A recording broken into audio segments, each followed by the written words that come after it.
Shalom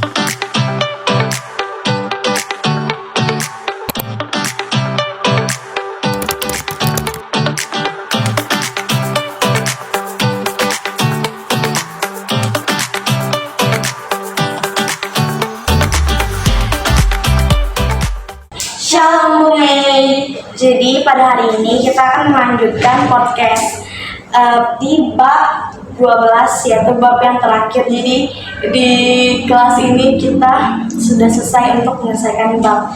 Jadi sebelum itu kita dari kelompok 5 dan kita akan memperkenalkan diri kita terlebih dahulu. Jadi saya Ganda Patricia Arswin dari 10 Kuliner 3. Saya Gabriela dari 10 Pesantren 2. Saya Syekh dari 10 Pelataran 2. Shalom semuanya, kembali lagi dengan kita di bab 12. Pada bab kali ini kita mau membahas berperan aktif mencegah kerusakan alam. Jadi kita di sini akan berbicara. Jadi di sini kan kita akan membahas bagaimana cara berperan aktif dalam mencegah kerusakan alam, yang dimana hal tersebut sangat dibutuhkan supaya tidak semakin banyaknya kerusakan alam. Bahkan Tuhan di dalam Alkitab sudah memberi pesan kepada kita untuk memelihara alam ciptaannya. Contohnya di Kejadian, yaitu Tuhan memerintahkan Adam untuk merawat segala isinya yang ada di bumi ini. Nah, betul itu. Aku mau tanya nih, menurut kalian apa saja bentuk pemeliharaan alam Indonesia yang sudah berjalan saat ini? Untuk contohnya kita sudah lihat pasti banyak banget nih yang udah berjalan.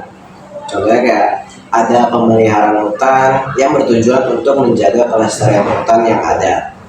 Ada juga pemeliharaan laut supaya tidak ada lagi yang membuang sampah dan menangkap ikan dengan menggunakan bahan peledak.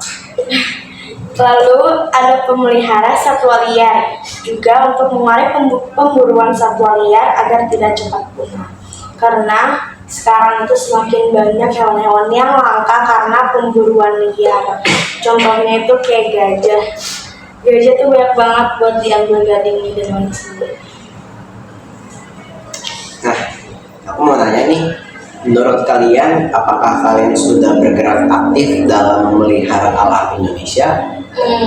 Kalau aku mungkin udah. Jadi cara aku untuk memelihara alam Indonesia ini itu dengan cara, kalau misalkan aku naik gunung atau pulang kampung, aku tuh paling anti banget buat cabut-cabut tanaman. Meskipun tangan aku gatel pasti perjalanan, tapi aku berusaha untuk gak cabut tanaman itu karena itu. Kalau aku kayaknya masih belum deh, karena aku masih sering banget ngegunain bahan-bahan yang bahan dasarnya itu plastik, dan dimana itu pasti susah diurai ya. Cuma kayak bagaimana ya, karena benar-benar umum kan, apa-apa ada plastiknya. Jadi kan Kita harus berinovasi lagi untuk mengurangi plastik. Nah, tadi kan kayak pertanyaan tadi, aku nih belum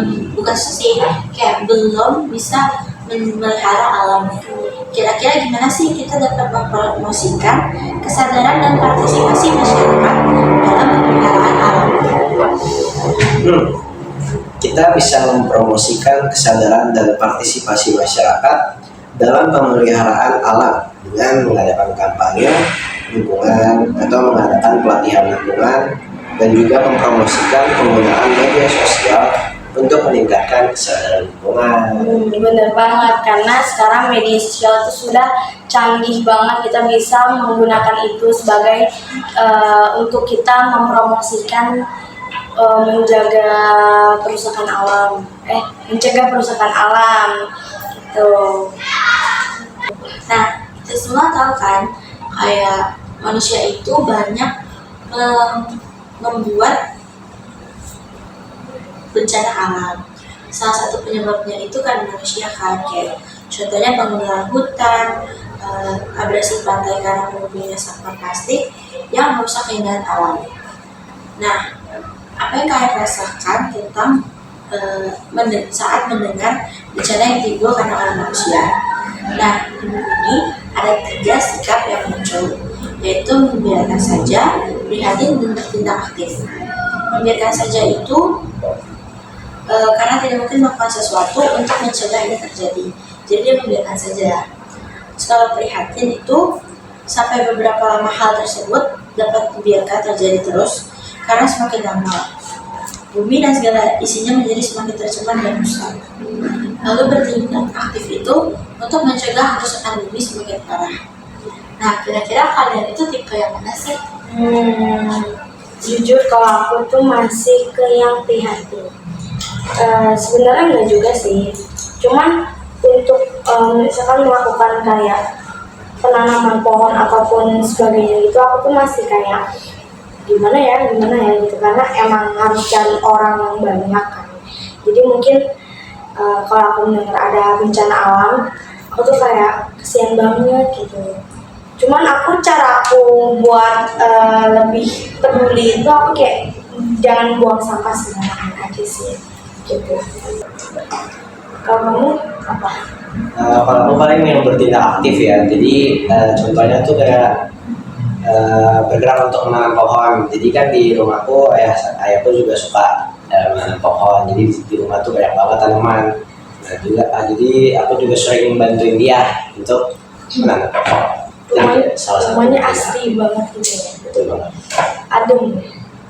Oke, jadi aku mau nanya nih, gimana kita dapat berperan? Apa yang dapat kita lakukan untuk mengurangi dampak negatif terhadap lingkungan hidup?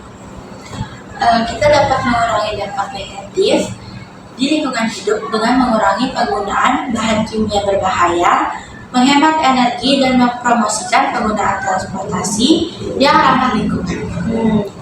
Terus kalau tambahannya itu jangan suka merokok sembarangan, karena itu karena udaranya itu bisa polusi banget dan tercium aroma, kalau terhirup dengan hidung itu kayak nggak enak banget. Jadi terus sering membersihkan lingkungan, jangan males-males atau buat gotong royong di sekitar lingkungan kita. Kurangi penggunaan plastik. Plastik tuh. Oke. Nah, jadi kita sudah ada di penghujung video kita kali ini. Jadi di sini itu ada ayat pengantar. Jadi ayat pengantarnya aku bacain ya. Di Kejadian 2 ayat 15 sama Imamat 25 ayat 2 sampai 7. Jadi di sini itu Tuhan mengajarkan kita, bukan mengajarkan, kayak menegur kita untuk lebih berperan aktif lagi dalam mencegah perusakan alam. Karena kalau kita nggak berperan aktif, pastinya alam sekitar kita tuh akan cepat rusak dan akan berdampak yang besar bagi hidup kita, lingkungan kita, dan seluruh bumi di dunia ini gitu. Bahkan Tuhan tuh ngomongin kalau misalkan menjaga bumi itu nggak cuman sekarang, tapi dari zaman kita Tuhan juga udah ngomong gitu. Jadi sekian video kali ini dan podcast kali ini, sampai berjumpa di podcast berikutnya yaitu kelas 11. Jadi dadah semuanya, shalom.